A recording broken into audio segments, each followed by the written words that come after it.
to you. Welcome to the Red Road East. I'm your host, Fierce Truth Seeker. The Red Road East is an Indigenous TV program dedicated to archiving and preserving the history, legacy, and culture of the original peoples of the Americas east of the Mississippi River and the Caribbean. So, greetings to everyone. And I see we have 5 people in the house right now. How is my audio before I proceed? Can anyone let me know?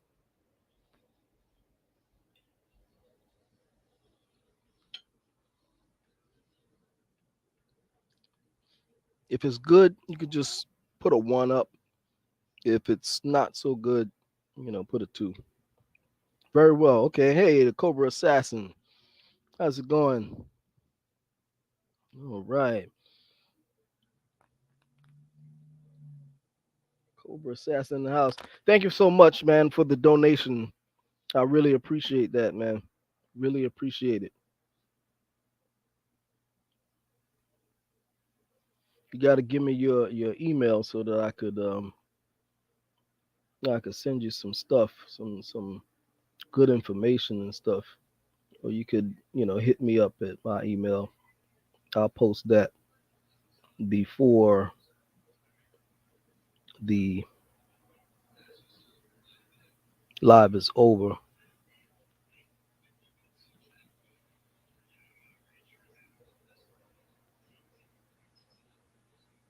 Okay, so good. So we got to check that the audio is good, and I'll assume it's good for everyone else.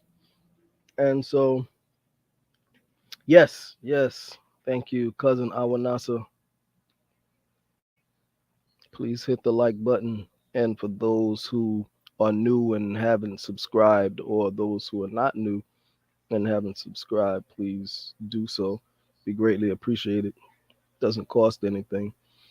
Uh, so yeah, so we're dealing with now the topic of colorism among American and global indigenous populations. And sadly, colorism is an old theme, but in the year 2022, it's still going on hard and strong, and in some instances, even worse than ever before. How you like that? I mean, it's unbelievable, you know. And my purpose for doing this particular series is because there are those out there who believe that all highly melanated indigenous peoples in the Americas, that is, I'm talking about right now, are on the attack to those who are of a lighter persuasion.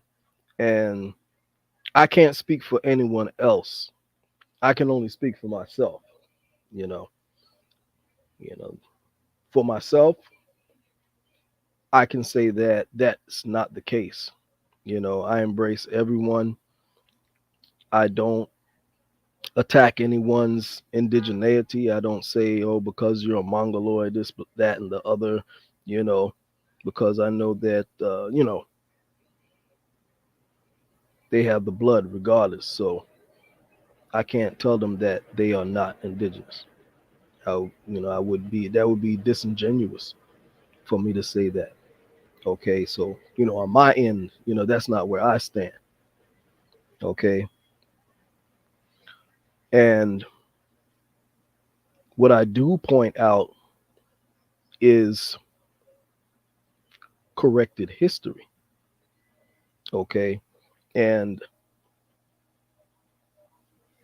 the history has been told in an incorrect manner. Okay. And those of us of higher melanation, for the most part, have been for decades been on the receiving end of the mistreatment and questions about indigeneity. Okay. So what I do is I correct the record. Okay. Now, if some people choose to perceive my correcting of the record as being racist or being uh, bigoted or anything along those lines, then so be it, you know. But a lot of people, they don't want to give credit to or even acknowledge a dark skinned past. You know, you have a lot of people who would rather say that they came from a primate or an ape. That's better than saying, yeah, we come from y'all dark folk. Okay, that's more acceptable. And that's racism in and of itself. Okay, so that's where I stand on it. That's why I was given the name the Fierce Truth Seeker, because I tell it from a non biased perspective.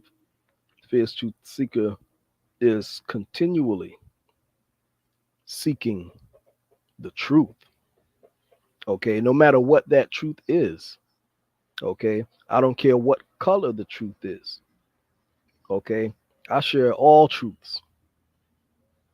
Okay, unapologetically. So, because number one, I don't have a narrative to push, I don't subscribe to narratives. I only give you what the record states. Okay, that's all I do. So, when looking in this topic of colorism, as you know, those who have watched the series thus far, we're on number 4. And the you know that colorism has been going on not just in America, but all over the world. And I've been taking us on trips to different parts of the world where Aboriginal peoples are. And the story's always the same. Okay. So to start off, we're going to look at a couple of places. And I want to first take a look at, give me 1 second. I want to look at starting with Egypt, Kemet. Okay. We're not gonna right now. We're not gonna get into the whole. I know that America's the old world, this, that, and the other, but that's not what we're dealing with right now. We're talking about Egypt as we know it today. Okay, so let me just pull this up.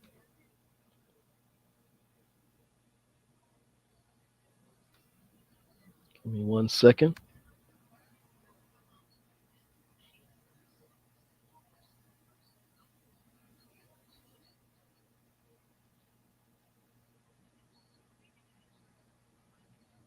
Give me 1 second. Wait, that's the same thing. X that off. Um, just give me a second. Pulling up some stuff.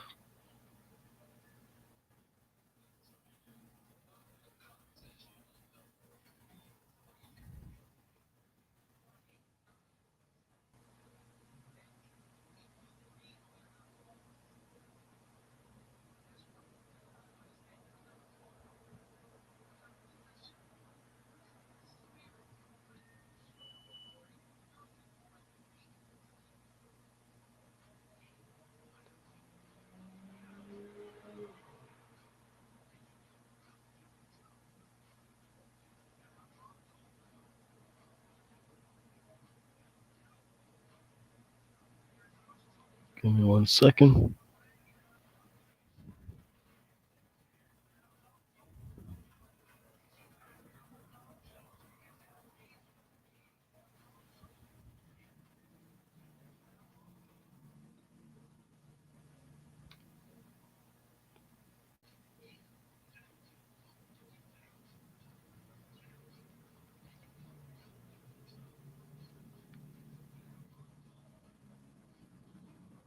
Okay, I think this is it. Wait, hold on. Oh, no, that's the old one. Let's see, got so many documents here.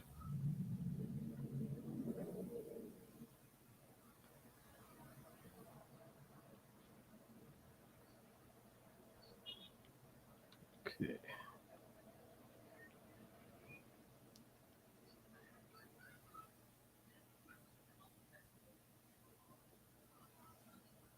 okay.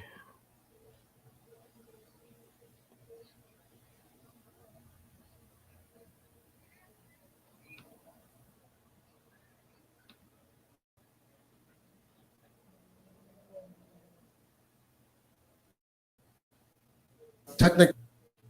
Okay. First, oh yeah, I have to start off by playing the disclaimer because YouTube has been doing the Fierce Truth Seeker dirty. Okay, I've been putting the disclaimer out there, and they're still pulling my videos off of YouTube. Well, it was one in particular. I guess that particular topic was just way too hot. So yeah, they pulled one of the videos, and I had to actually edit the video that I shared out, even though I had said the disclaimer and everything. So I'm gonna play the disclaimer before we even proceed with playing any videos. Just give me 1 second. Pull that disclaimer up because YouTube is gonna have a problem if they pull one more video of mine. I'm gonna let them have it.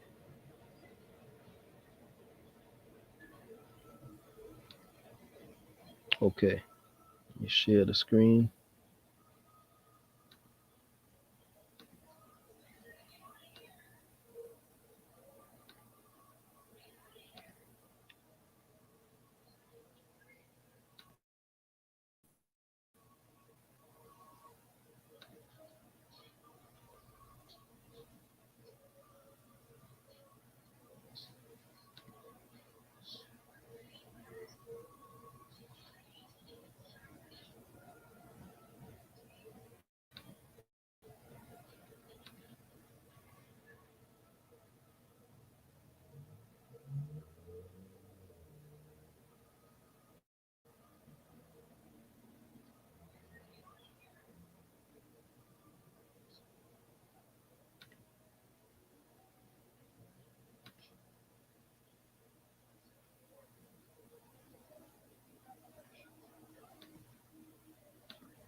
And the reason why I am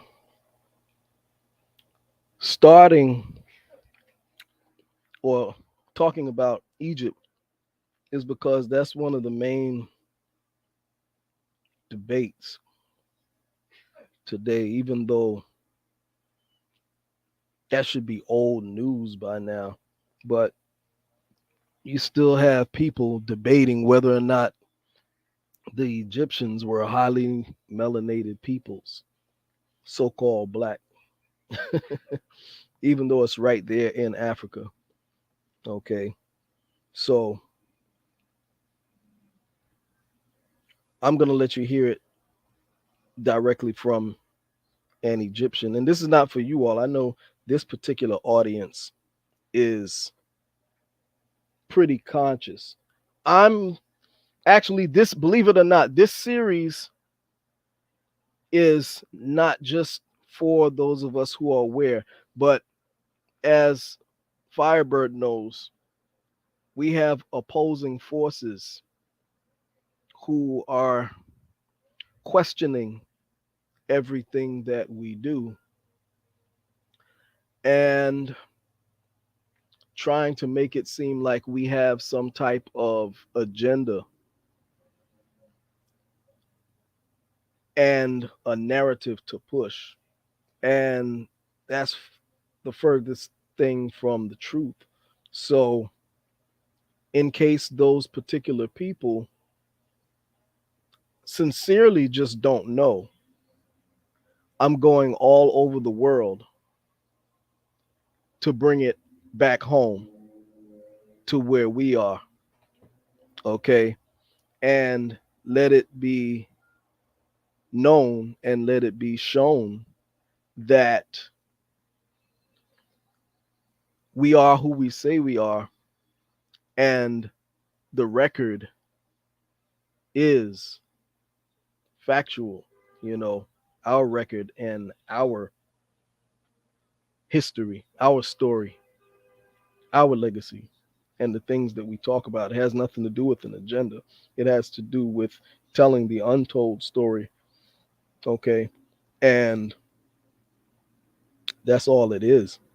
And also defending our position in terms of who we are, because that's always in question. So, what I'm showing is that no matter where you are on the face of the earth, when you talk about the first inhabitants, as Malcolm said many, many years ago, that whenever you see these, what they call Aborigines, they're always dark skinned people. Okay. And that has nothing to do with pushing a narrative. That's just corrected history. Okay. So I'm going around the world and I'm showing you firsthand from the actual people themselves, from the indigenous people and from the modern day people who are acknowledging this. Okay. That way, if you go directly to the horse's mouth, then there is no argument. Okay. And if in fact the Aboriginal peoples, the first inhabitants, okay, of these places were all dark skinned, highly melanated people with coarse hair, then what makes the Americas any different? Why would it be this way all over the planet and not right here? Okay. That has nothing to do with reverse racism. That has nothing to do with pushing an agenda. That has nothing to do with, trying to say we're better than or anything like that. We're just bringing forth the truth. Okay. So I'm going to play this. This is coming from an Egyptian, a modern day Egyptian. Okay. And he's going to tell you in his way, of course, in his own way. All right. He's a comedian. But as you know, what comedians do, they use their comedy to tell truths. Like Cat Williams and people like that, and so many others, Paul Mooney and so many others, use their platforms to bring the truth, bring the truth in a joking manner.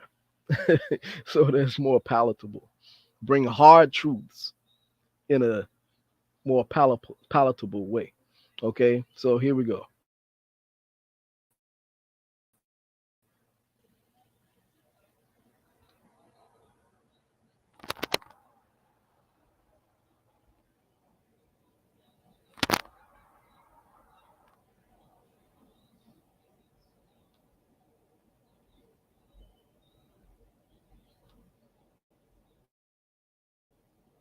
I'm not even Arab. No, no. I'm from which makes Egypt, which makes me, which makes me. I'm not even Arab. Technically, I'm not even Arab. No, I'm from which makes me North African, which makes me Wakanda, bitches, Wakanda. Oh,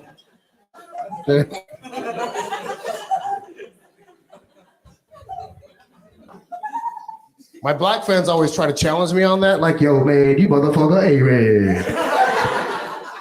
I'm like, technically, I'm black like you, Dwayne. No, man, you motherfucker A-Red.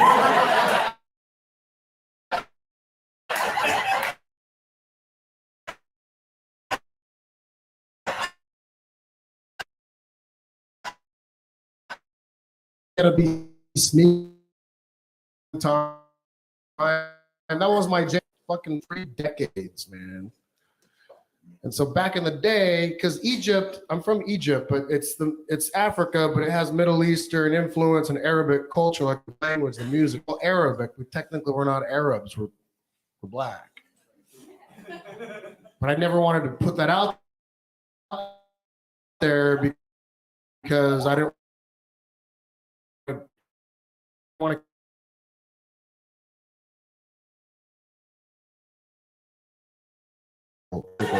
Now, 10 years ago, I go, oh, Arabs do this, Arabs do that, blah blah blah, and then suddenly, all these right, internet.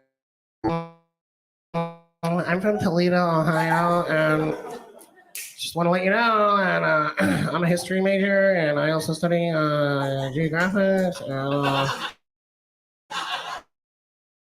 basically, you're from Africa, which makes you African, which technically makes you black. You should own that.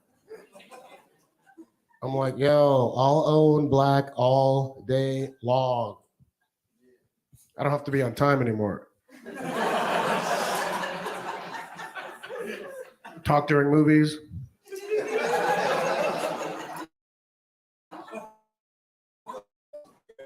Start getting more. I just can't get pulled over.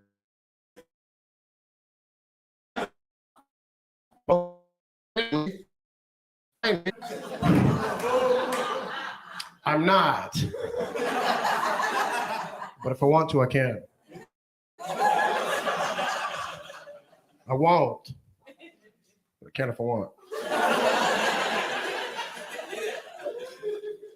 Nigga, please.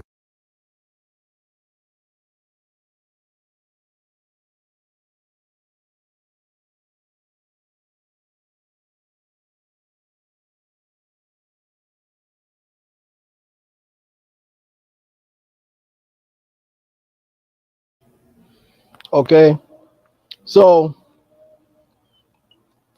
that right there is directly from an Egyptian's mouth. And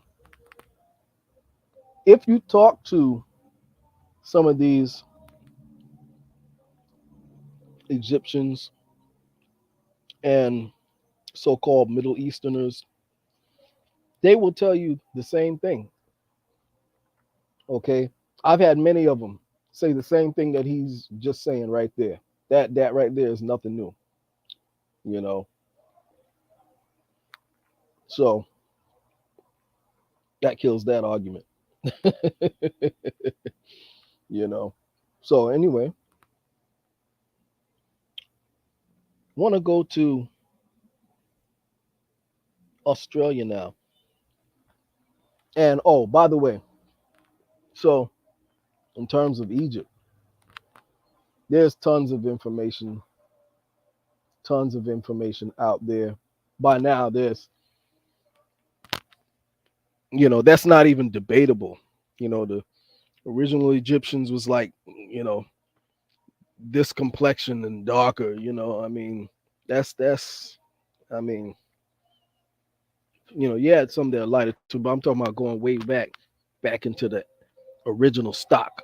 You know, so there's tons of information on it. We don't really need to go too hard into Egypt, but again, we're dealing with some people who may not know. So in another lecture, I'll deal a little bit more with Egypt and show some real rare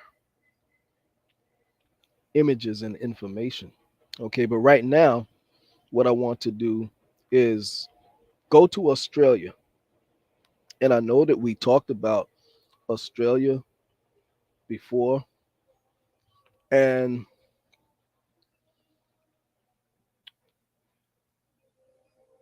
I'm focusing attention on Australia because, as you know, Lucia, for those of you who don't know, those were the bones that were found in Brazil, okay, of a highly melanated woman, so called black. And the original report said that she was Negroid and was anything but Mongoloid. Okay. Now, the museum where her bones and other bones were held mysteriously caught on fire and her bones were destroyed. Partially, that is, they were able to salvage some of the bones. Okay. And now Lucia has received a facelift. They say she's no longer Negroid, but Mongoloid. Okay. And so they can say that all they want. However, if she indeed came from Australia,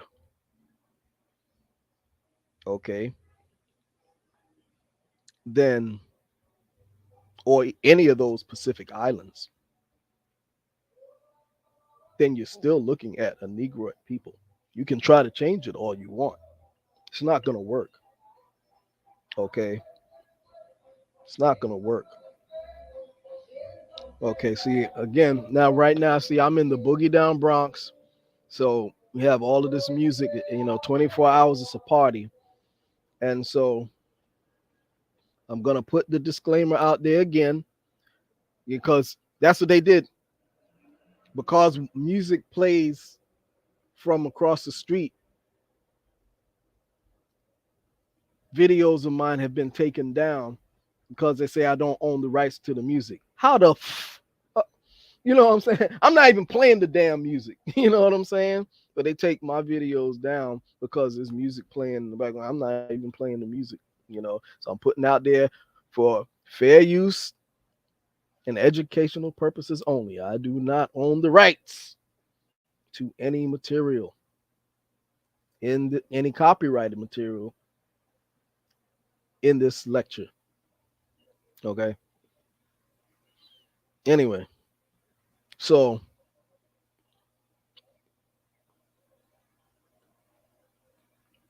Lucia received a facelift. But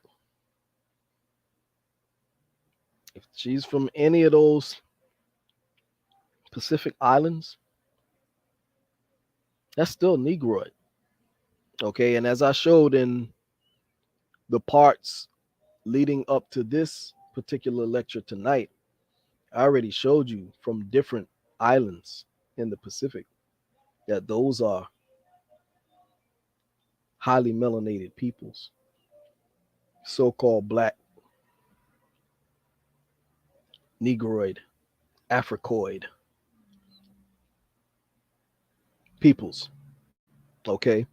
And so that's why I'm focusing attention on Australia so that they can't use that argument. They can try to change it all they want. They can try to reconstruct and, do their witchcraft on the skull and all of that, but it's not going to work because the original story, you guys said that she was anything but Mongoloid, but Negroid. Said he said had all the features of a Negroid, of a Negroid features. Okay.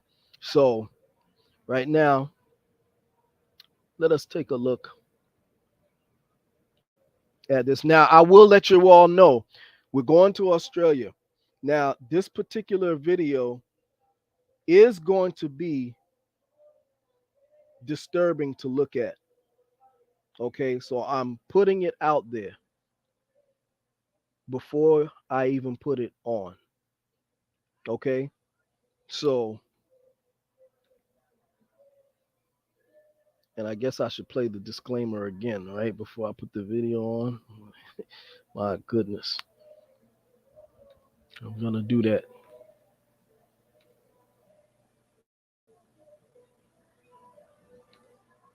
I'm gonna put the disclaimer because again, YouTube does me dirty, so I have to do it this way.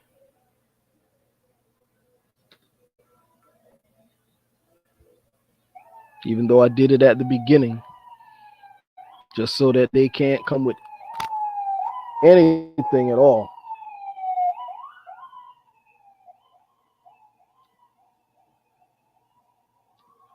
Let me share the screen.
I wonder if you'd believe this as a solution to the Aboriginal problem.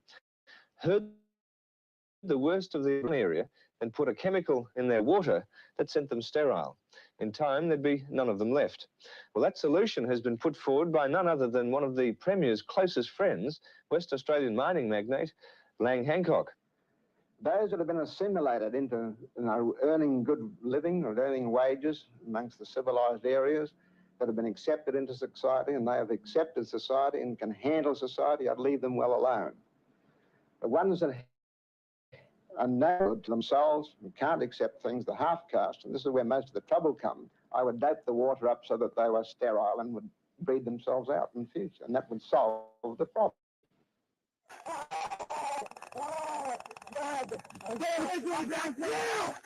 what I told you to please. Don't pay for me, please. You're gonna comply? I'm gonna die.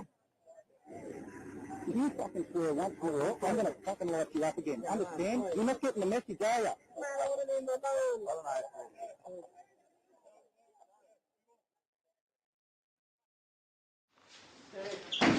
Right? You're being very silly, mate.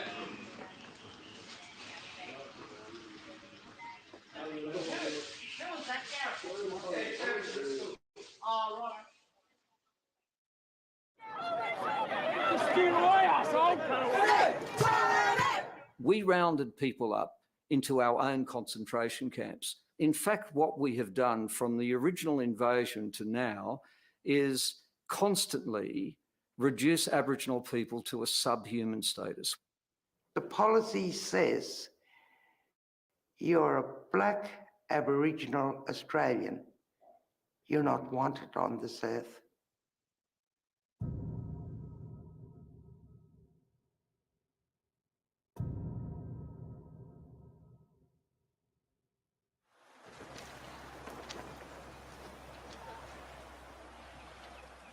This is Sydney, jewel of Australia and the good life. I'm on my way to Palm Beach to meet Diana Edwards, who manages holiday homes overlooking the Pacific. Oh, that's impressive. Isn't it beautiful? It's like being on a ship. And all of that is Palm Beach. Yep, Yeah. that is the Pacific Ocean at its best. People sort of are always popping in for drinks. 2 levels of entertaining, which is fabulous, with a huge big decks. Yeah. What is this rent for now? Christmas time, about $30,000 Australian per week. A week? Yeah, per week. That's a lot of money. It is, but it's the peak time when everybody is here. Absolute paradise found. I finally found it. Yeah. I mean, do people ever say to you, look, $30,000 or $40,000 a week is just too much, or do they say that's fine? No, because obviously you pay for what you get in life. Yeah. Behind this million-dollar view is the other Australia, a secret battleground where the first people of Australia fought the invading British. This was their land, which they defended bravely and with ingenuity, but they had no guns and were defeated. In 1838, the Sydney Monitor reported, it was resolved to exterminate the whole race of blacks in that quarter. Of the survivors lived.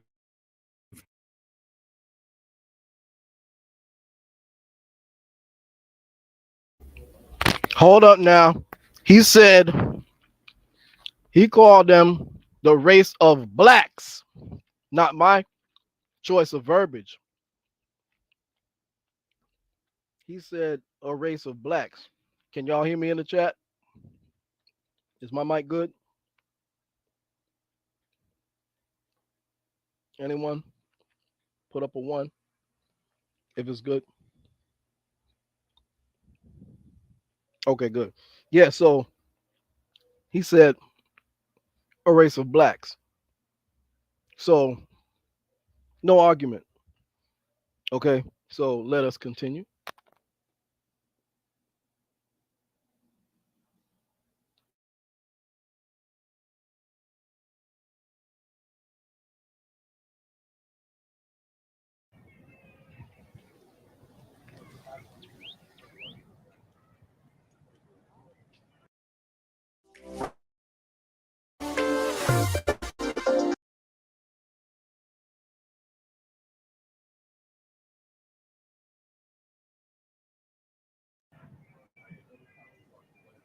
This is Eric Al-Kedra, who works at the health centre in the Aboriginal community of Umbludawatch, some 200 miles from Alice Springs in the Northern Territory. Yeah, I moved in here last year. Other families living in one house, maybe 20 in one house, and 15 in another. Some living outside. Do you have a kitchen in your house? Nah. No kitchen. Yeah, I have to make a fire outside. Yeah. You got a fire there, wood outside. No electricity. No electricity, yeah. No. You got water? Yeah, I used to tap out here. And you don't have a shower or anything like that? No shower. So it's just that one outside tap? Yeah. So to wash the kids, they got to stand under the tap? Yeah, get a hose. You hose the kids? Yeah, hose. Put a hose up. Oh. Shouldn't be like this, should it? No. It's a rich country. Yeah, it's rich. For some. You have a right to certain things. You're paying your tax. Yeah, I'm paying my tax. But I'm living in the country. Here you are living with your family here, without a kitchen, tap outside, no electricity. Just over there, there's what they call a government business manager. Yeah. And he's got 18 air conditioners. Yeah, you should have given me one then.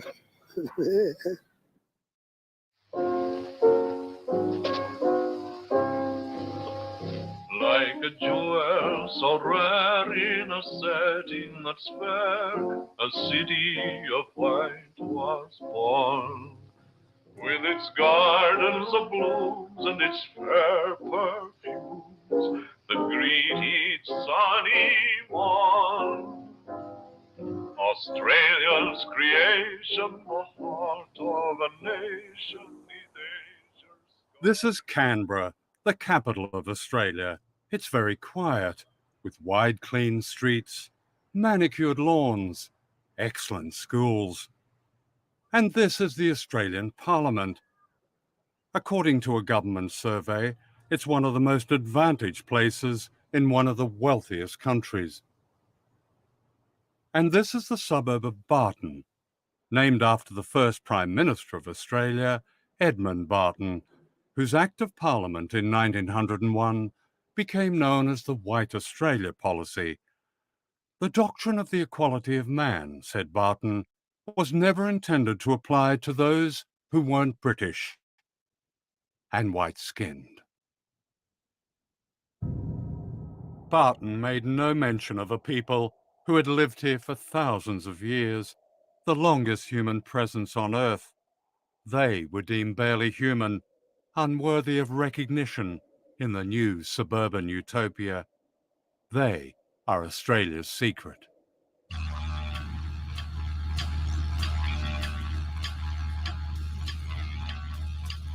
This film is a journey into that secret country, my homeland. It will describe not only the uniqueness of the first Australians, but their trail of tears and betrayal and resistance from one utopia to another.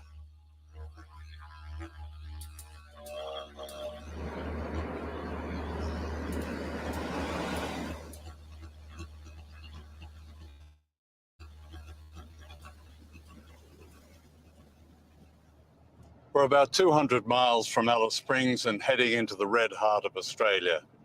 It's a region known as Utopia, called that by the first white people here, who either had a very acute sense of irony or were demented by the fury of the heat.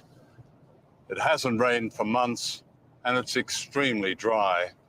In the survey I mentioned at the beginning of the film, which named Barton in Canberra as the most advantaged place in Australia, the most privileged place, it also named Utopia as the most disadvantaged place, the poorest place in Australia. It's the home of the first Australians.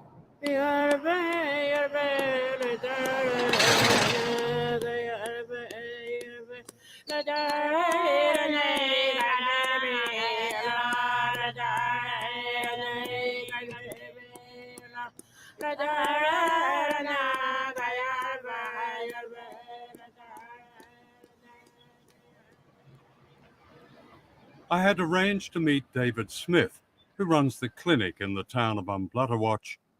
David and his team from the Aboriginal Health Service do their best helping to care for communities across the vastness of Utopia and beyond. That one's water. Good.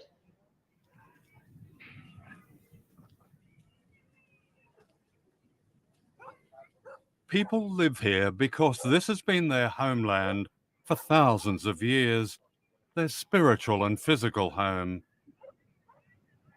And yet they are denied the basic facilities that white Australia regards as their right and takes for granted.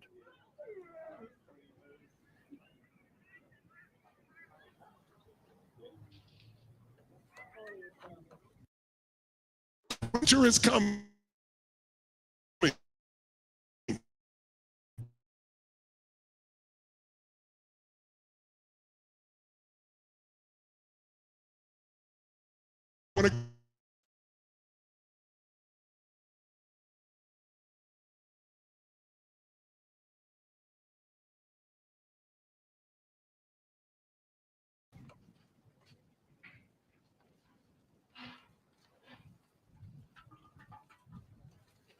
We're meant to be doing primary health care when really we haven't got the basic needs of a human being under wraps yet, which is sanitation, water, shelter.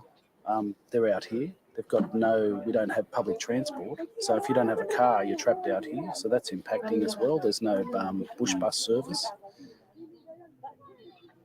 The essence of us sharing this planet together and having some equality of life. These toilets being blocked, of course, that's going to have a mass flow-on effect, by cross-contamination with hand washing just in general, And if you haven't got water and you haven't got light, well, what's going on? Mary, I'm just going to show John this toilet here. Is that okay? Just show him what's going on in here. This is an overflow toilet, John, here with a lot.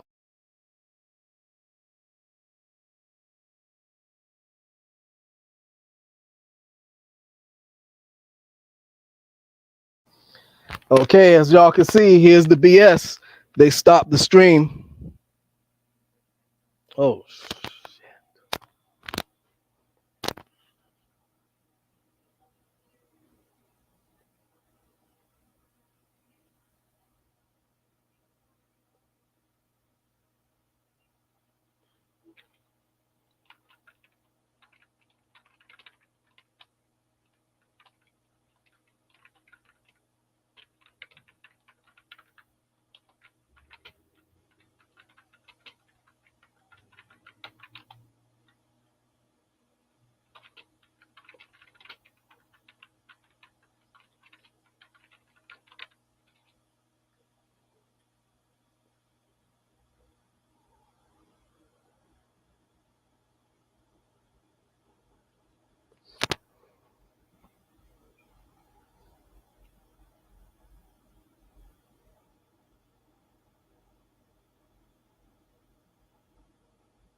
can y'all hear me at all? I'm back on. I'm back on. Can y'all hear me?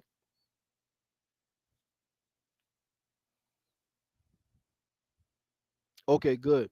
So y'all can see I wasn't just making this stuff up when I told y'all they've been doing me dirty. That means the information is just that powerful. Okay, I told you, if you don't have any haters, then you're not doing something right. As we had this hater in here named JC. Where you at, JC? Answer my question. What's your nationality, fam? What's your nationality? You talking all that yang. What's your nationality? Let's talk. Let's talk. You $5 boy. $5 Indian. What's up? Where you at? I see you ain't answer my question. $5. We got a $5 fake in the house. Like a coward. Dipped in and ran. Running his mouth until I started putting them questions to his behind. Putting them questions to his behind. Where you at? Where you at? Huh? Where you at? Don't be a coward. Okay? With that fakeness. Deal with Lucia. Don't ask me nothing about no Lenape or nothing like that. Deal with Lucia. Even though I can break that down too. But deal with Lucia. Let's deal with Lucia. Okay? Or some of the more ancient stuff that I was talking about earlier before you came on. Okay? But of course he's not. He's a coward. Okay? So anyway, yeah, they blocked us from watching that video. Say very disturbing. It is very disturbing when you watch that video. You know how they treated and still treat those people over there. Okay, but never mind. The main takeaway is that the people referred to themselves, not my words, this is their word. This is the Australian Aborigines and the government. The government says they are black.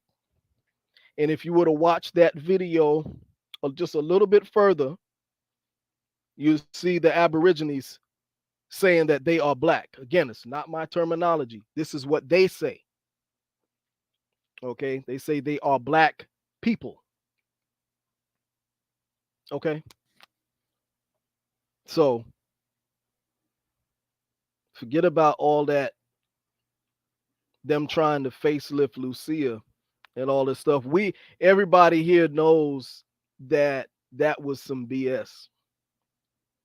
Okay, and it was because too many of us were bringing that up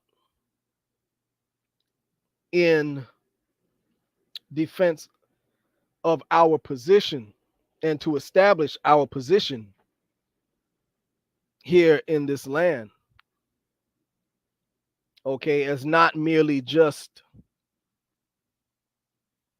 runaway African slaves, that most of us were already here.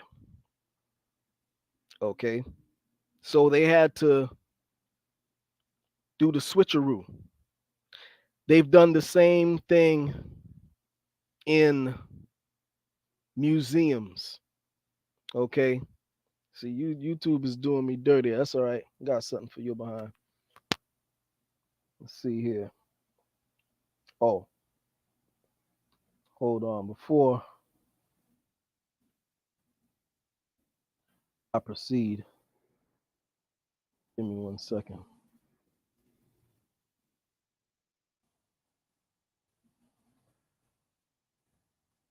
One second.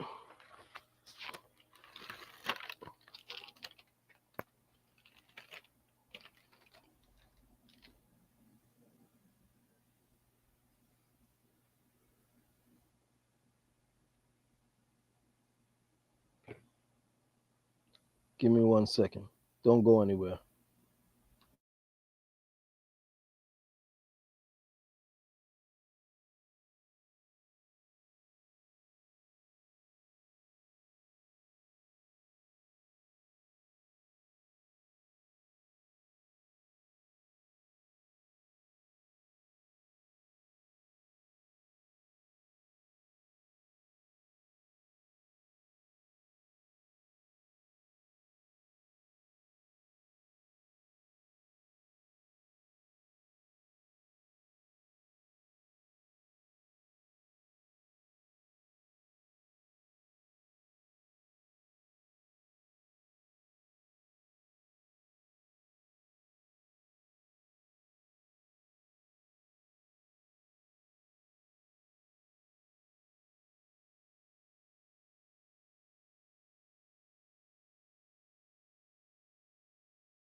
Yeah, sorry about that. So yeah, so before I proceed forward, for those who are generous enough to leave a donation, I'm gonna leave in the chat the information via PayPal and Cash App.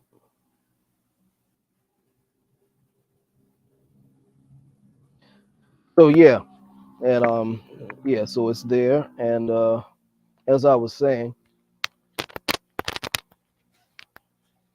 they've even done that in museums. Okay, and man, I'm gonna give YouTube a piece of my mind, because this is ridiculous. I put the disclaimer up there. So why is the video being blocked? I don't understand that. I really don't. Okay. I see other content creators using videos for educational purposes. Okay. And they don't do that. Okay. Damn that. I'm gonna do it again. Let me put the disclaimer up there. I don't like that. I don't like that. They're doing me dirty. But again, that's why we've got to create our own. F YouTube. You know, we got to get together and we've got to create our own, you know, and those are some of the things that's on the agenda, but we just got to get the resources to be able to do that. But nah, man, this is ridiculous. Let me see. Let me put that disclaimer up there and play that.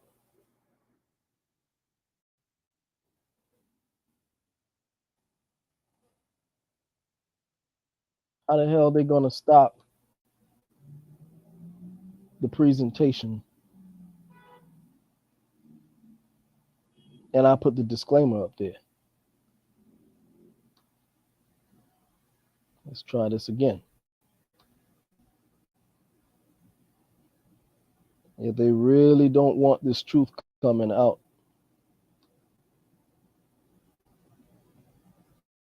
second, share screen.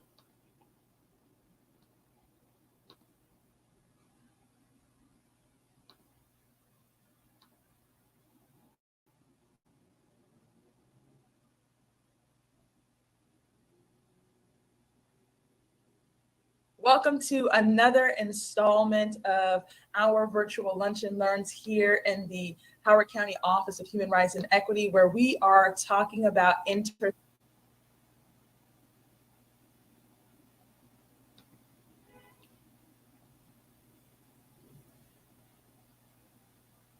Where did that come from?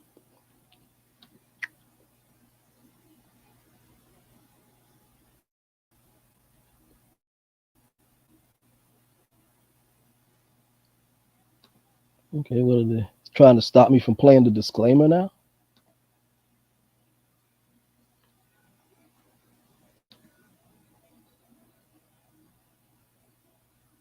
So I can't put up the disclaimer?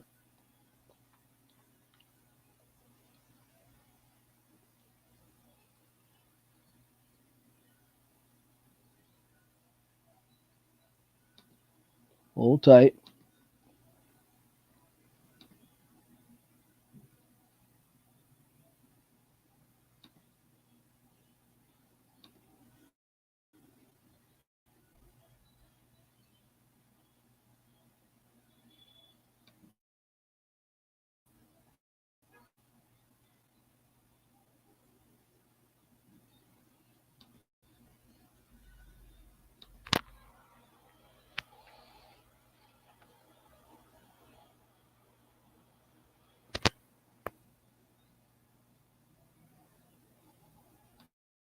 Okay, should I play it again?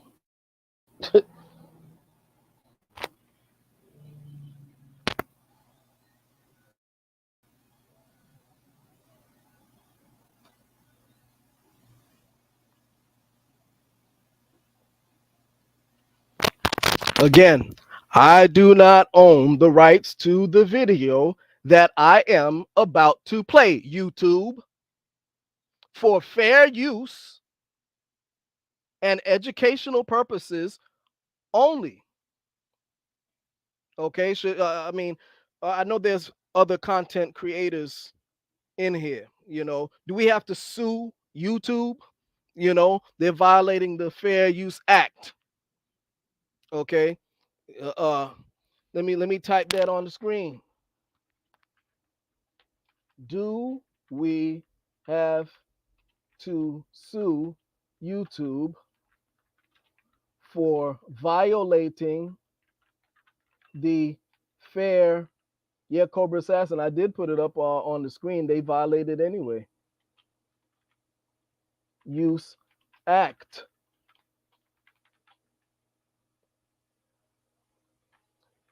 Dear YouTube,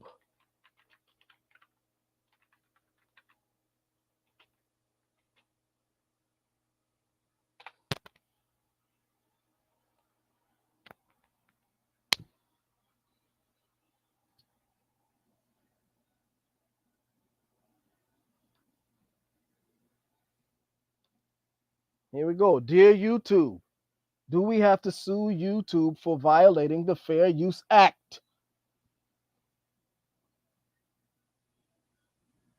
Y'all are my witnesses. Now let's try this again.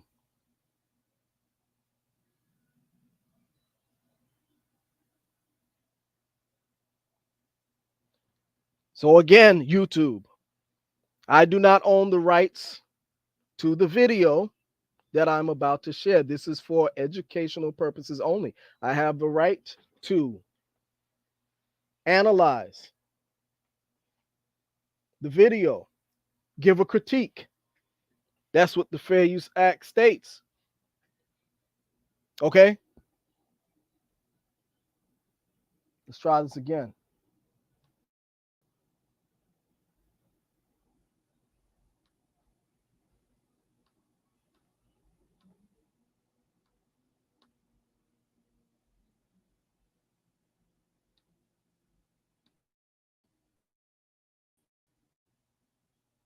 A lot of rusted out underneath tin there, and obviously it's going to attract snakes and other vermin into here. And this toilet here is obviously a going concern here at at Anunganapa. We can tell that we don't have a functioning toilet.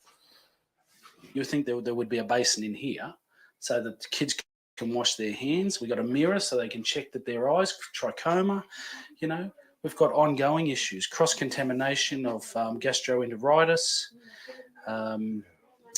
just so many numerous things that this can create. I mean, where do I stop?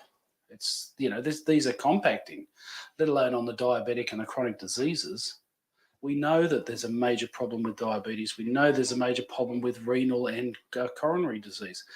But what we haven't started addressing is the impacts that low quality housing and poor maintenance and sanitary practice is impacting on in Aboriginal lives. All this needs not revamping. it needs pulling down and building again. Well, it's not a refurbishment, is it? No.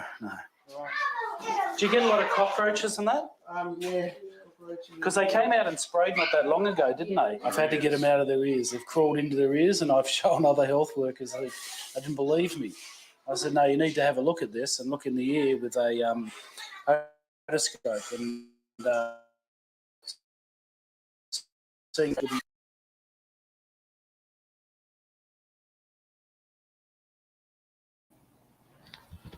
It's okay, lawsuit. We're gonna have to sue YouTube.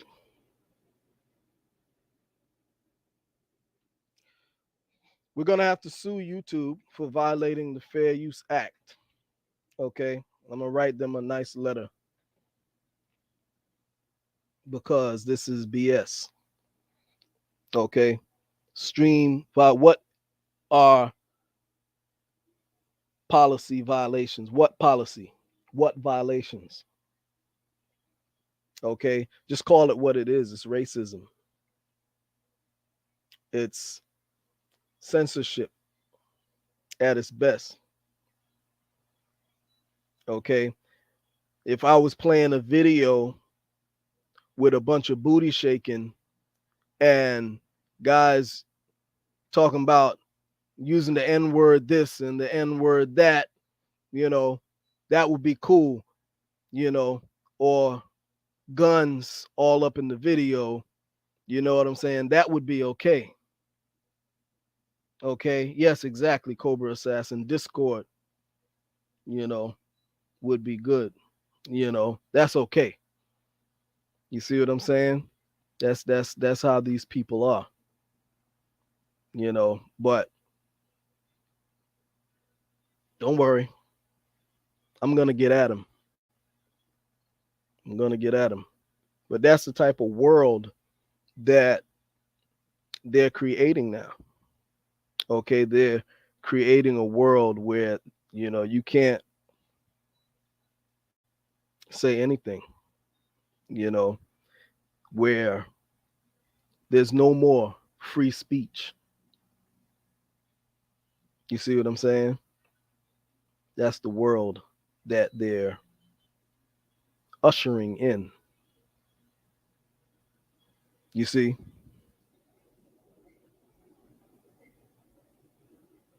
You see what I'm saying? But we're going to proceed. These people are racist to the core.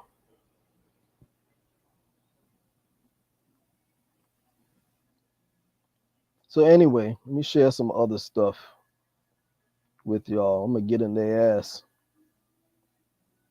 after we're done.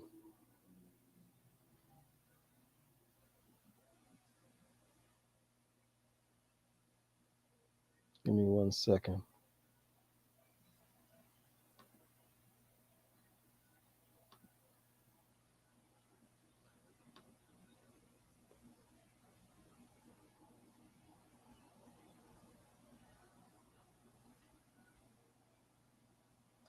I wish I had a number where I could call and cuss somebody ass out right now. Yeah, exactly. Firebird. Yeah, when we do these lives, y'all gotta record this stuff. you know, you gotta record this stuff.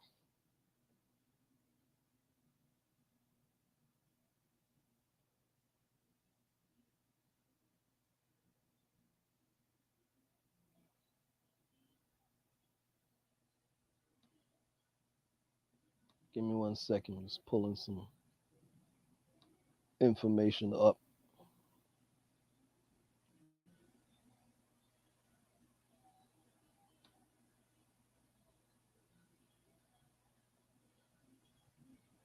Give me 1 second. Don't go anywhere.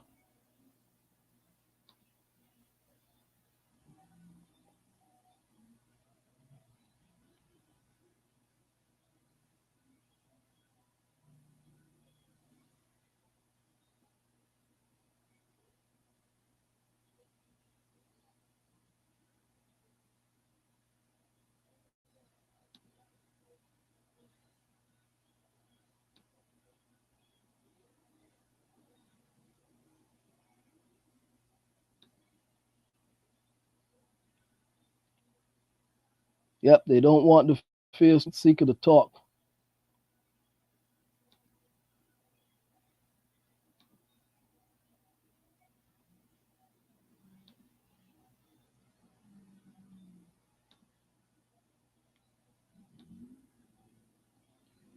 Okay, so I'm gonna share a dot here.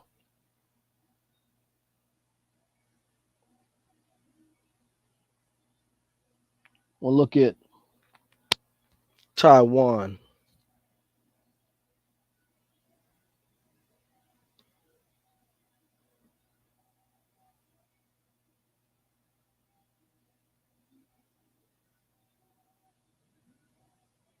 Give me 1 second.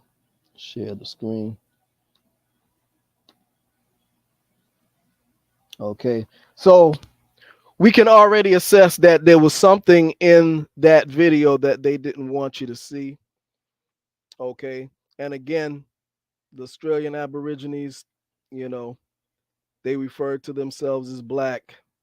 The people there all throughout the video referred to them. I'm talking about people, I mean, the government all throughout the video refers to them as black. Okay. Even though we know that is a misnomer, you know, that has nothing to do with what they're saying. You know, we know that it's a misnomer, but forget the semantics. They're being clear on who the people are. You know, in other words, they're people like myself and those that they call black by description. Okay.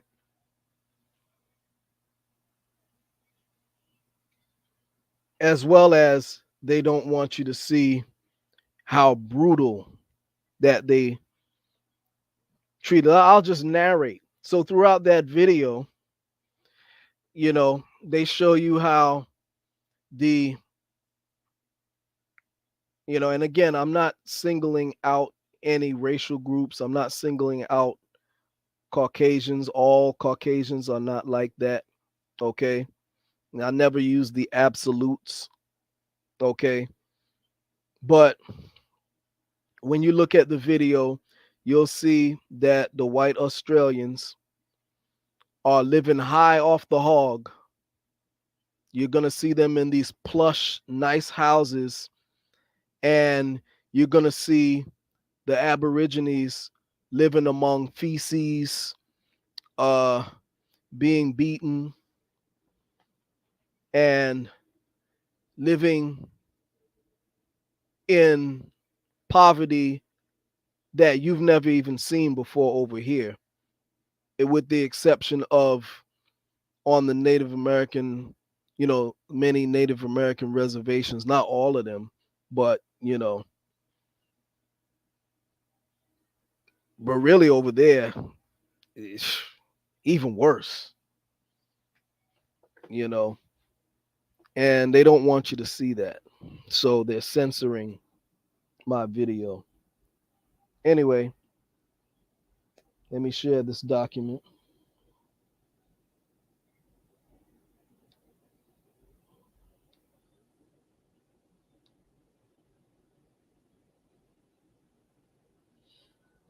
Okay, so we're looking at Taiwan right now. Okay. We can go all throughout the Pacific Islands, and you're going to see that those people are highly melanated people, the same as what you find in Africa, um, you know, any other place where you find highly melanated people with coarse to wavy hair. Okay. So it says here Taiwan ritual honors lost tribe of small people, what they call negritos or pygmies.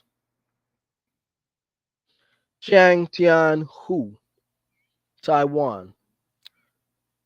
Chukuo Sheng dance for 24 hours in the cold mountain rain to draw attention to a seldom discussed chapter of Taiwanese history.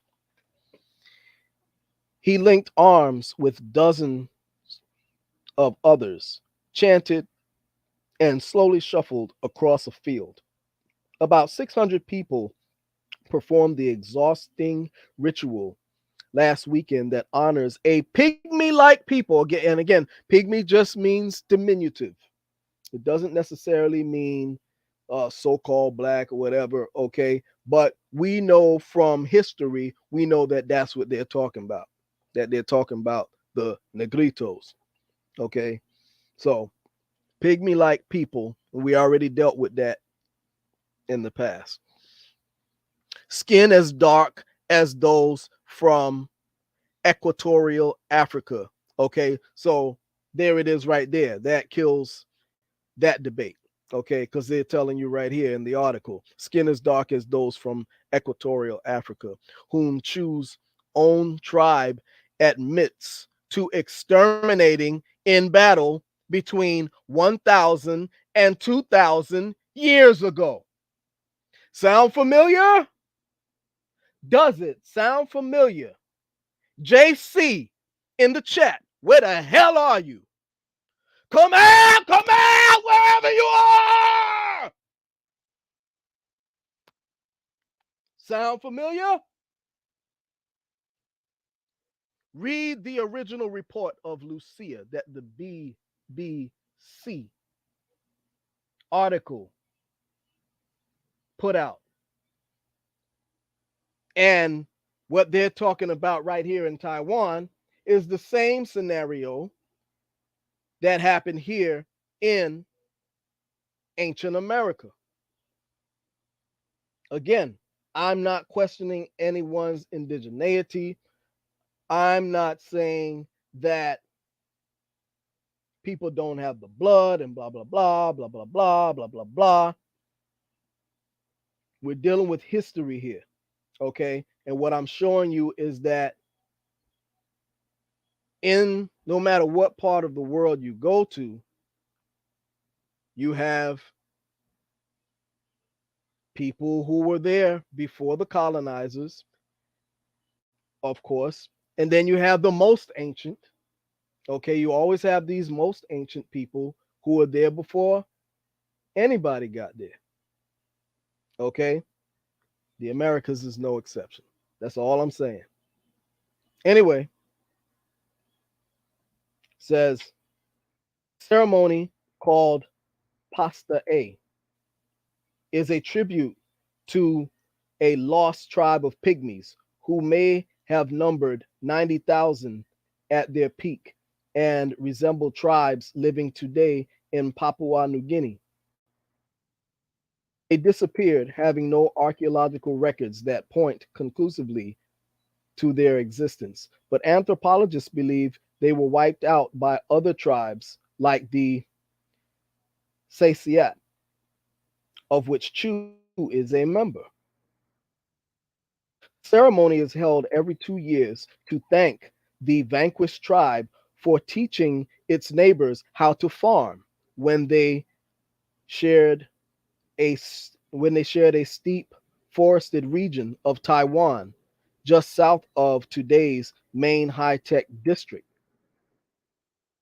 It's a pact between us and the short people. When this time comes to perform the ceremony, and to skip it would be a violation. Chu, 48, said at a boisterous dinner, its attendees dressed in traditional red and white robes and ready to dance. According to information from our elders, they gave us what we needed to work, farm, and get by. Historians in Taiwan say the tribe was ethnically linked to short, dark skinned people who still live in Southeast Asia, including Malaysia and in the Philippines. Elsewhere in Asia, they are known as Negritos. Where are you, JC?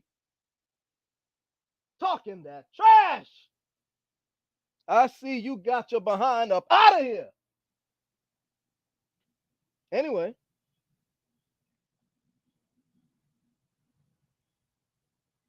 Negritos. It is the people who killed them who now seek to tell their story, as they have done through rituals since before anyone can remember. The Saisat, who have lighter skin and Asiatic features, killed the last of the pygmies in battle over a classic issue among men, local elders say. The pygmies would pursue Saisat women, enraging the tribe. Saisat ultimately forced a battle concerning so many pygmies on a bridge that the entire tribe drowned when warriors damaged the span, tipping it into a mountain river, said Chu Feng Lu, master of ceremonies at the second of Taiwan's two biennial Pasta A ceremonies that are held around Xiang Tianhu, a village in mountainous northwestern Taiwan whose name means toward Heaven Lake. Pygmies may have reached Taiwan from Madagascar via the islands of Southeast Asia, scholars say. The Taiwanese government's Council of Aboriginal Affairs acknowledges the little dark skinned tribe called the small people in Mandarin Chinese. We may have only legends, but everyone knows the pygmies were around, said Pan Chu Jung, a commissioner for the government of Miali County, where the Shang Tian Hu ceremony took place. Almost all the Seisat were expected to drop by one of two ceremonies, which ended Monday. The tribe is one of 14 recognized indigenous groups in Taiwan, where it traditionally would hunt in the island's high central mountains. Over the last 50 years, the Sayasat have moved to cities for work, often forming an invisible underclass. For the ritual's opening night in Xiangtianhu, ethnic Han Chinese from around Taiwan packed shuttle buses that rumbled up a curvy mountain road to the ceremony venue half an hour from the nearest town. About 98% of Taiwan's 23 million people are Han. Huddled in rain slickers, the spectators took photos as groups of Sayasat men in costume chanted and danced their way across a field after finishing large, meaty meals along with nonstop alcohol. The pygmies were really accomplished, but they had one bad habit, which is that they were lustful, said Hu Li Fin, who watched the festival on opening night. But this is my first time. But this is my first time here. I've done my homework, but I want to know more. Okay. So it's not that much arguing you could do with that. you know, not much arguing you can do with that. Okay. And there are some historians who go as far as to say that the original people of Taiwan were the ones who peopled all the rest of those surrounding areas. Okay. Including uh, several of those Pacific islands. Okay. That's what some scholars say. Okay. So no matter what, you can't get away from it. You can't get away from those Negritos. Okay. And here in ancient America, every tribe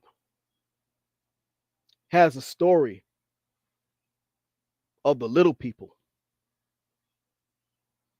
Where are you, JC?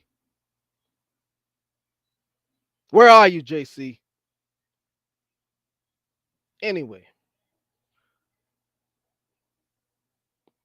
look over the video, that video policies. Yeah, yeah. I'll do that before I cuss out YouTube and Sue. So look over the video policies. Okay, I'll look over that video's policies and see. But they really got me upset. But yeah, I know it's Friday night. There's a whole lot more I wanted to share, you know. Let me share some more. Let me share some more. Hold tight. If y'all got time, I'll share some more. Yeah, exactly, Firebird. Where is Daniel? That was his name? The guy? Or I thought it was J. I thought it was J. I thought it was JC. The guy in the chat. His name was JC.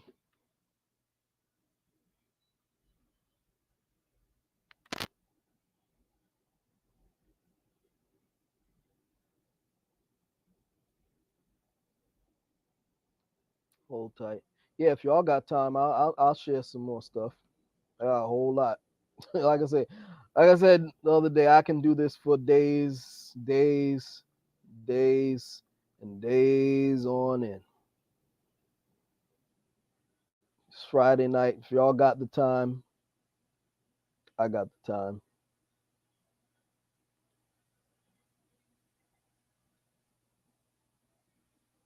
Well, we'll see. Let me see if we can.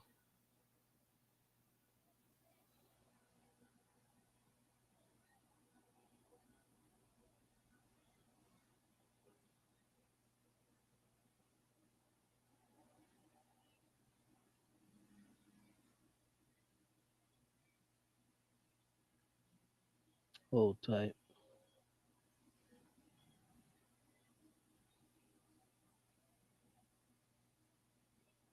Hold on 1 second.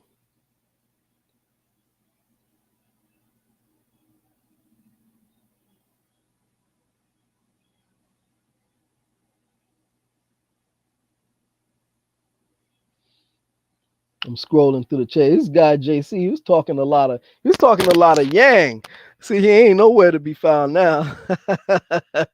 He said if those state recognized Lenape tribes claim to be so, then they would belong to already existing nations.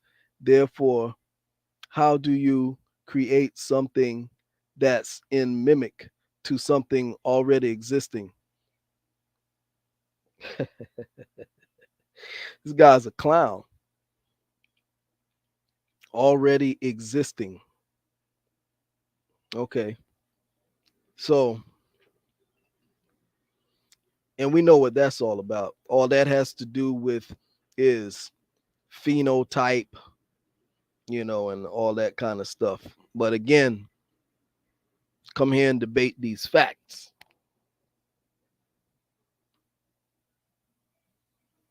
See, he's talking about state recognized and federal. First of all, JC, where you at? Let's talk.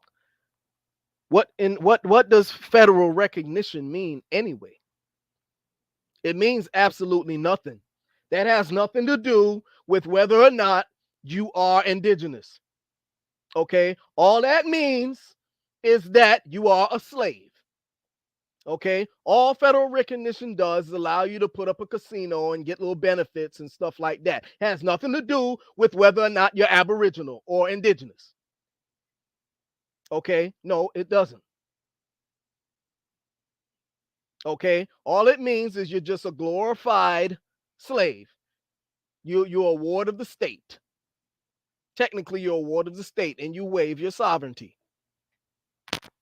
That's what it means. Don't let me pull it up. Don't let me pull up the official documents. Okay? And that's why his behind ain't in here right now, because I'll read them for him.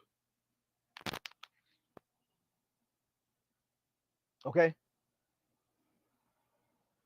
I will read them for him, in case he didn't know.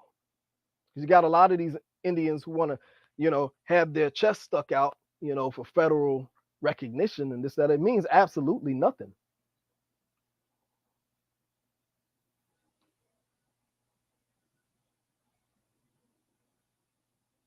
If those state recognized Lenape tribes, they're better off than you.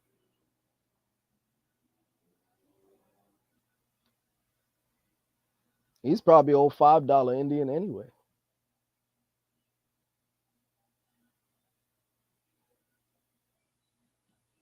Let's see who else is in the house. Okay. George Winship III. Yeah. Thanks for joining. We got AP Jr. in the house.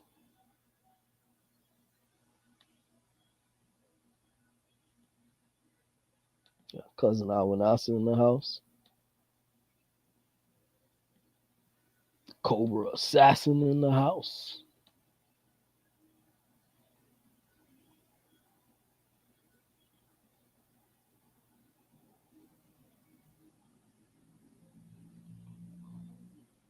Got Mike Eaton in the house.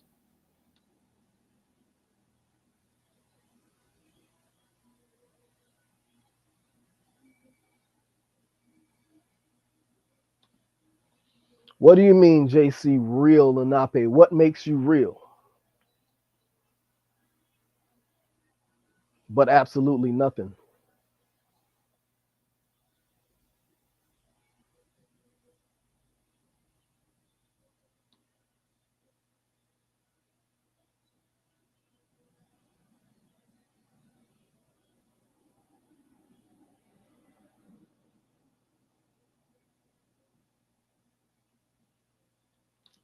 Faith Strickland in the house. Just want to acknowledge everybody before I move forward.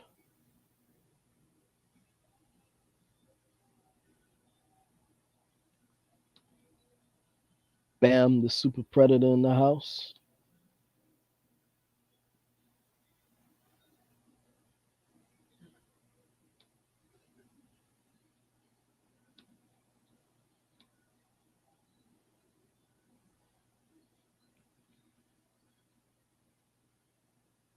Did I miss anybody? Let me see.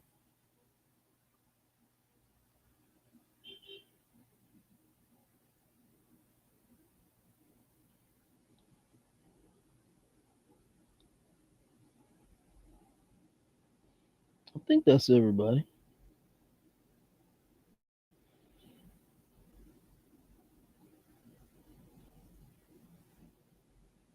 Yeah, I think we got everybody. Oh, wait. Oh, no, we got him.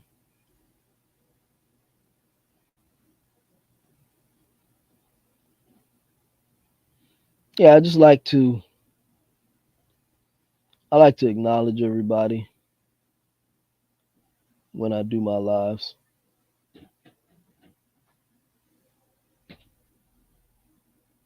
And again, for those who are generous enough to leave a donation, that is the information via PayPal and Cash App.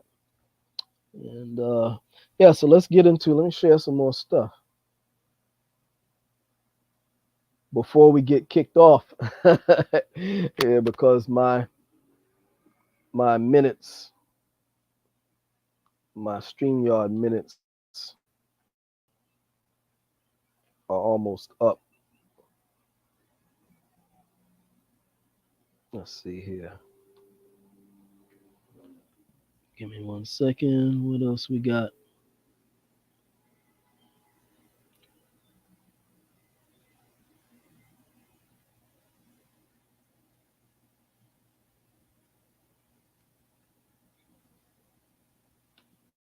Let's see here.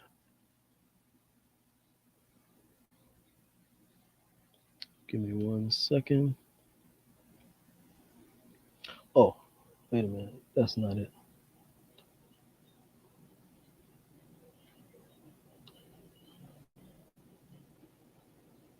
Give me a second. Just want to pull up some more stuff to share with y'all. Since we didn't get a chance to watch that video.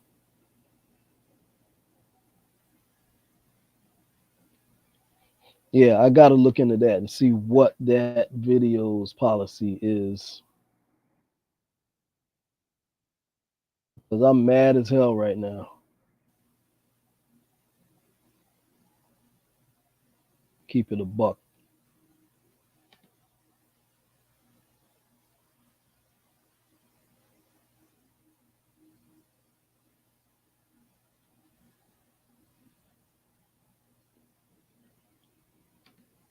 Give me 1 second.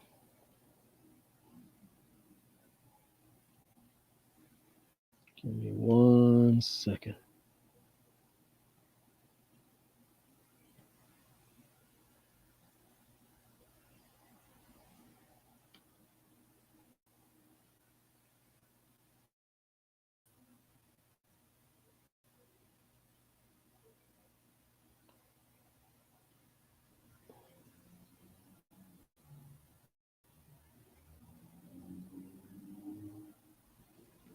Okay, here we go. Here's another article that's backing up the legend with science.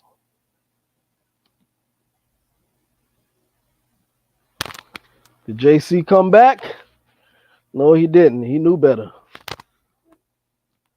He knew better. He knew he better get his ass out of here. Put your ass on the hot seat.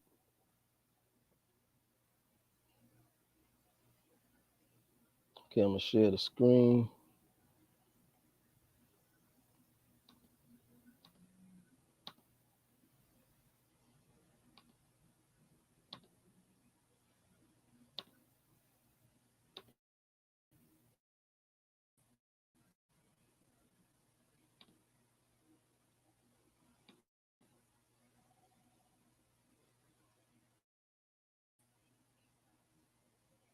Okay, so it says here, scientists prove scientists prove existence of tiny people, once enigmatic characters from legend, who inhabited Taiwan long before. Let me say that again. Long before.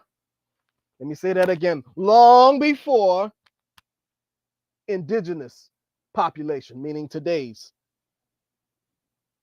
indigenous Taiwanese population. People were extremely short with dark complexion and were probably hunter gatherers.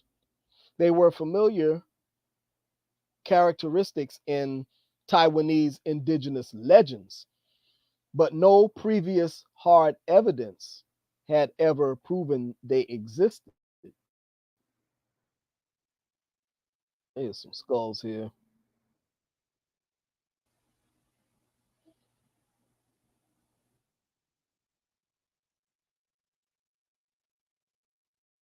And it says here under the skulls, it says scientists analyze skulls pictured by these skulls here to confirm existence of legendary tiny people in Taiwan.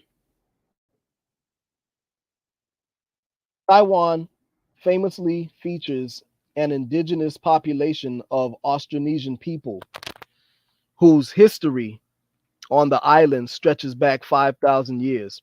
But among these people, oral traditions have referred to another civilization that seemed to be far older. They were often referred to as pygmies or tiny people and were described as having dark skin, curly hair, and a diminutive stature.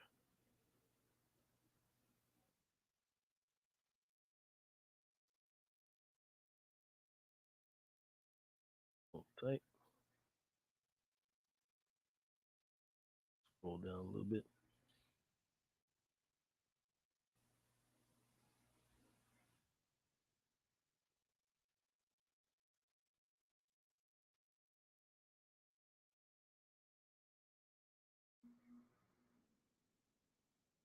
Oh, maybe I gotta see. Hold on.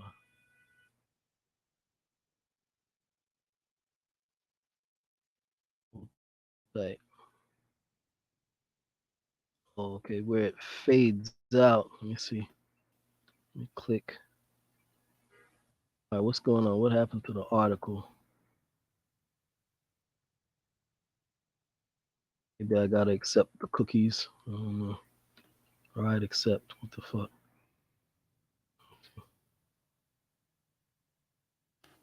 Hold tight.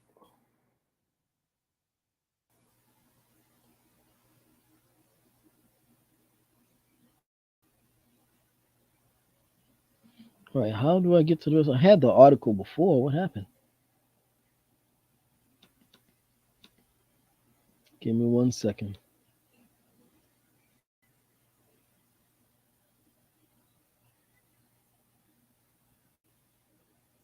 Hold tight.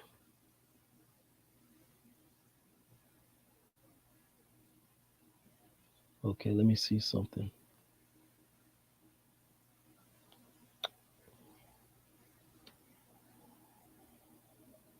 Okay, they're not letting me get the article because you have to subscribe. Okay, let me subscribe. Hold on.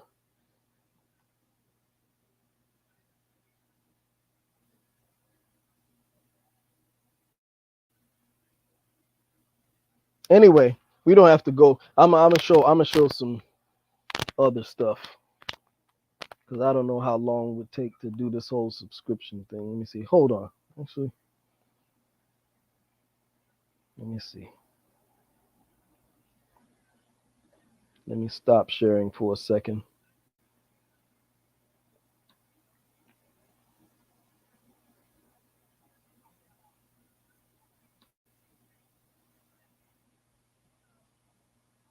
And let me do this on my other computer. Give me 1 second. In the meantime, I'm gonna play some music because I do want to share this article and play some music.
not gonna be able to do that. They want you to pay for the subscription and all that. But anyway, let's take a look at some. May have another article similar to that one. Let's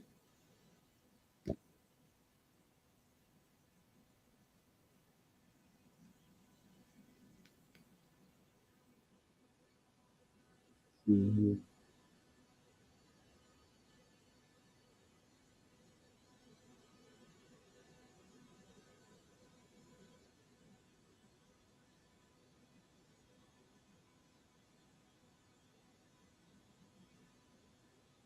Anyway, what y'all do, yeah, the main thing is you did see that.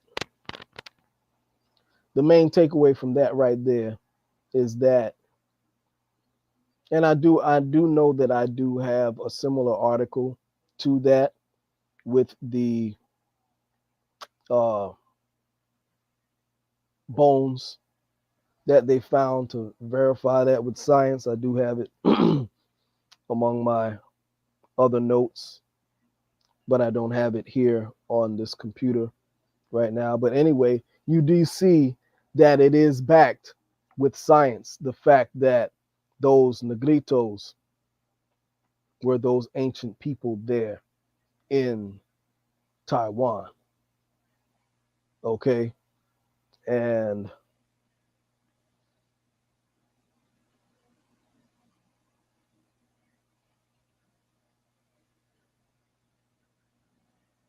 I want to show some other things too here. Give me 1 second.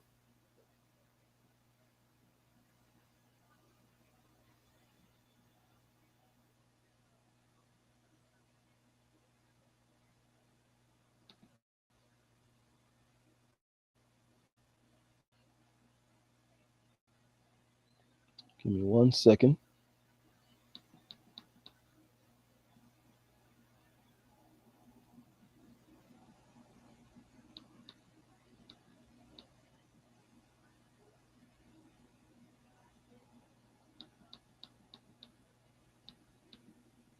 Just hold tight.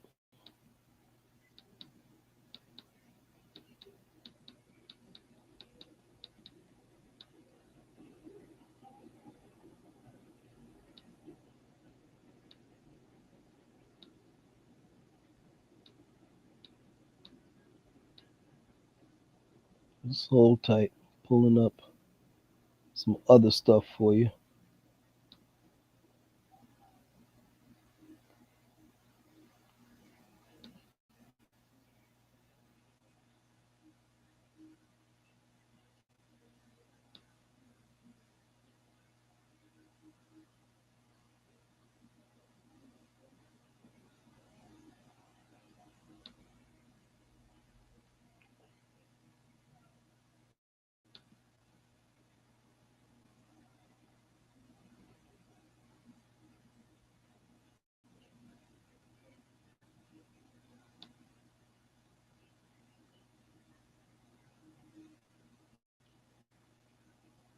Okay.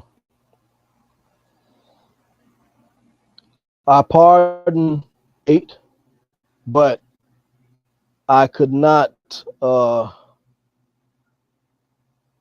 things just bother me where, when I want to show something, I have to be able to show it. I had to pull up the other article and transfer it from my other computer. But I'm getting a lot of buffering from the page, but hopefully everything will be okay. I'm going to share the screen. So this is the article on dealing with the skulls.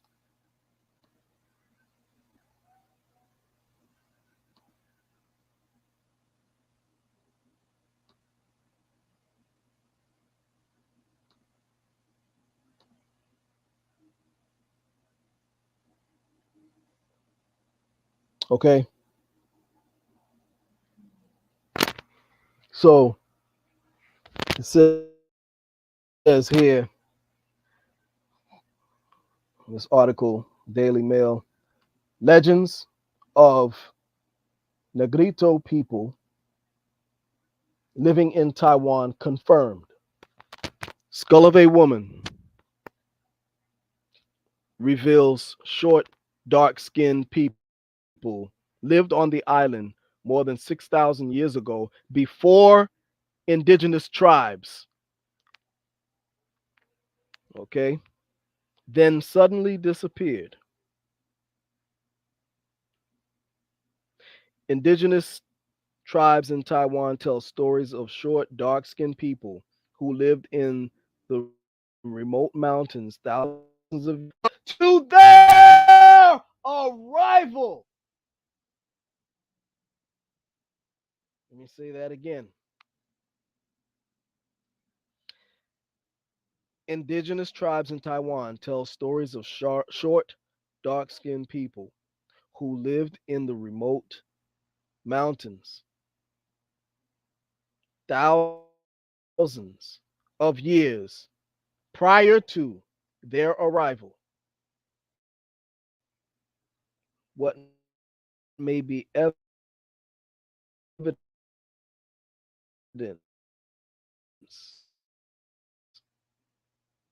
proving the legends are true. African samples. Let me backtrack and say that again. DNA shows it resembles African samples, and features of the cranium resemble negritos of the Philippines and South Africa. Now you're talking about the San people. Ooh, where them bombs at? Okay. The woman's femur was also analyzed, showing she was just tall. The ancient tribal of short, dark skinned people who lived in remote mountains and suddenly disappeared has been confirmed to be true following the discovery of a Negroid woman's remains in a cave that dates back 6,000 years. The nation's indigenous tribes have long shared stories about small stature hunter gatherers already settled when they arrived 4,800 years ago. But lack of evidence has shrouded this group in mystery for several hundred years. A DNA analysis on the skull shows it African Negritos of the Philippines and South Africa who are well known for their short stature and small body size.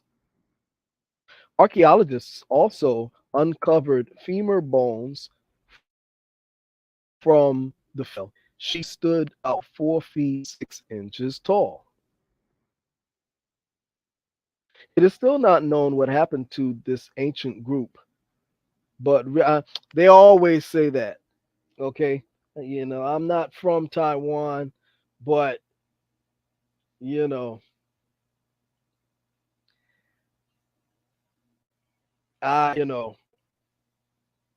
I know that they always say there are these people were there and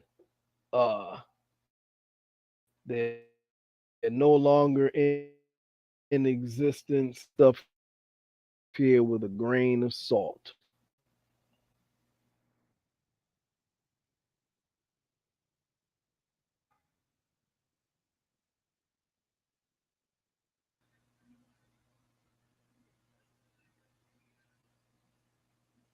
Where did I leave off at? But researchers, okay, 6 feet tall. It is not known what happened to these people. Researchers involved suggest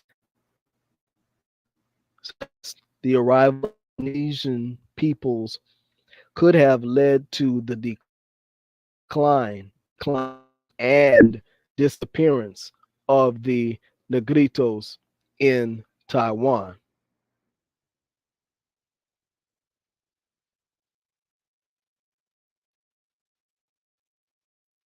The term Negrito, little black person, is a Spanish diminutive of Negro, first used by the 18th century describe the hunter gatherers in the Philippines, reads the study published in World Archaeology. As the Negrito groups are characterized by their short stature, dark skin, and frizzy hair, all groups of a similar phenotype in the neighboring region, including the Manik in southern Thailand, the Semang groups in peninsular Malaysia, and the Andamanese in the Andaman Islands are often labeled together as the Negritos. There are 16 recognized Austronesian groups in Taiwan, and all but one have similar legends about the Negrito people. The legends about the apparent Negritos of Taiwan were collected during three major cultural periods: the Chinese Qing dynasty of 1683 to 1895, the Japanese rule period of 1895 to 1940, and then the post 1945 era.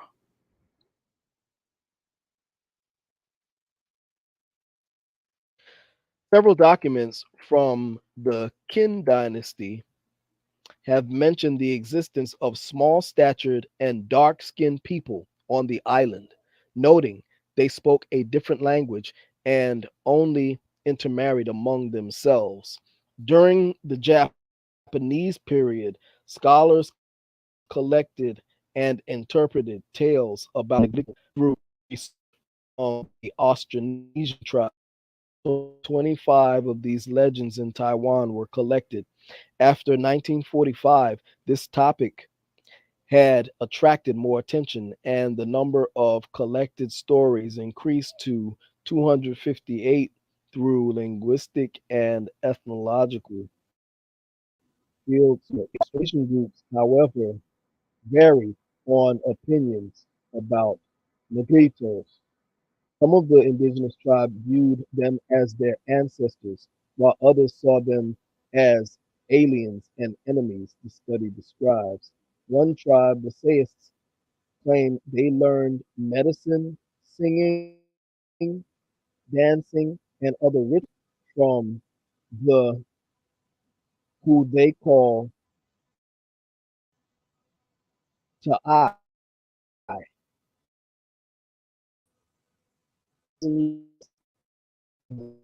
last of Negritos in a battle over women, and the tribe still feels the guilt actions. They that forced a battle concerning concerning so many, which we already read that, so we don't have to. And here's an image right here of the Negritos. See that? And it says here under the picture, under the photo, it says the ancient Taiwanese legend of short, dark skinned people who lived in remote mountains. Pictures pictured here is a group of Negritos in Singapore. Okay, you see,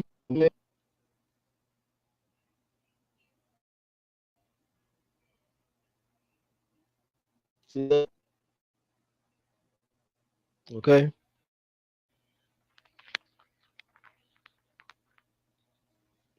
the two of them women got fezzes on.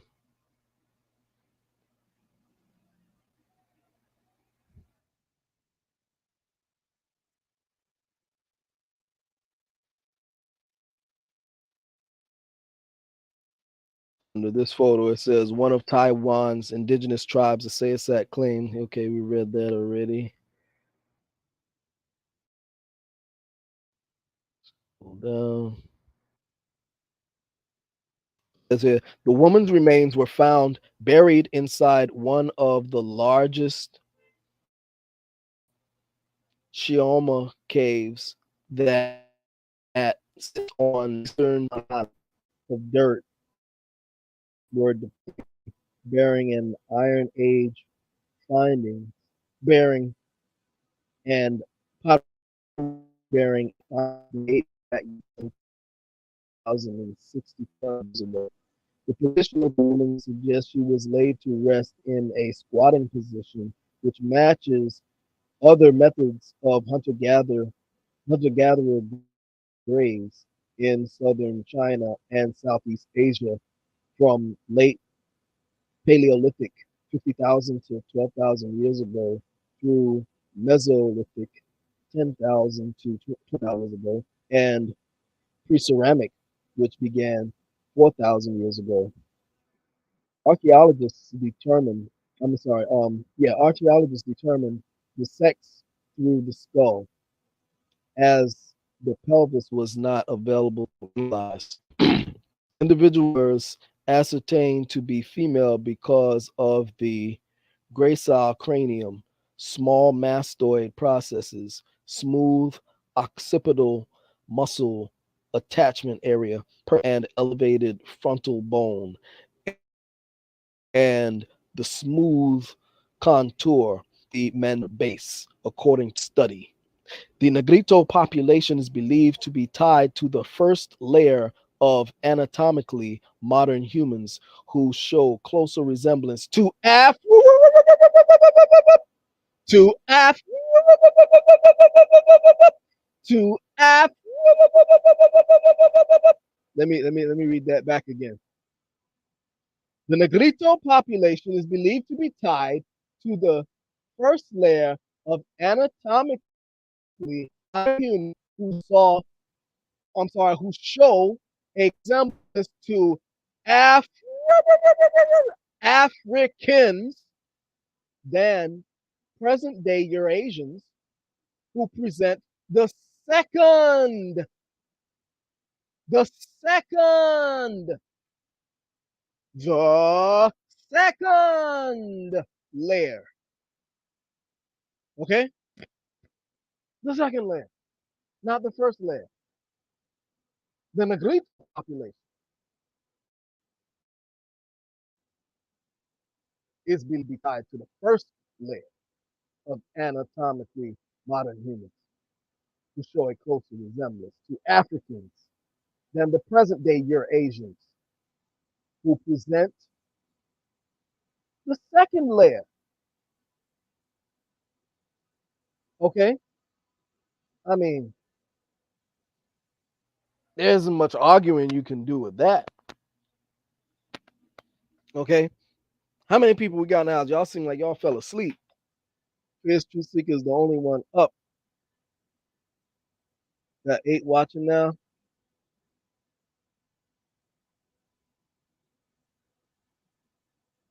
Cobra Assassin still here. Okay. Yeah. All right.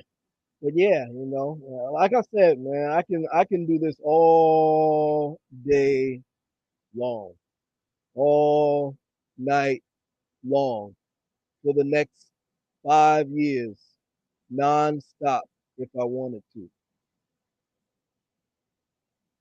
No joke. You sent the email? Okay, good, good. All right, I'm gonna send you some stuff, bro. Got you. Thanks again for the donation, man. It's much appreciated. Um, yeah, you know, I could do this all day long. You know, it's just that much information that I've been collecting over the years. You know, and that's why people like that clown who came in here, JC, quickly got his ass out of here because I just got too much information. It's like Told y'all I do them one hitter quitters. One hitter quitters. You know, shut that shit up real fast, real fast. He got his ass out of here. You know, he don't want no smoke. You know, that's what we do over here. Shut BS down.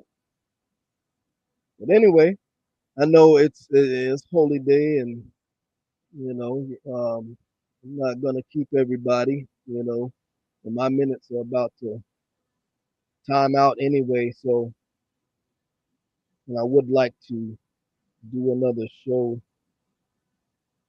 before Sunday gets here.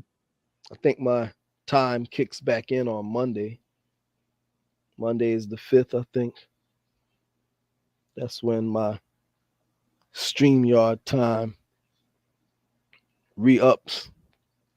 But anyway, I'm not gonna hold y'all. You know, there's a lot more to share.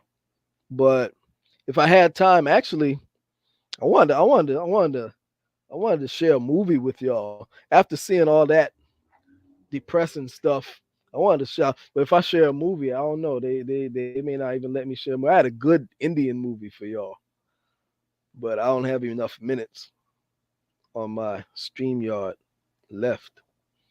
I had a nice Indian movie for y'all, but we'll do it maybe next Friday. Share a movie. How many of y'all would like to see a good Indian movie? And I know you'd like it.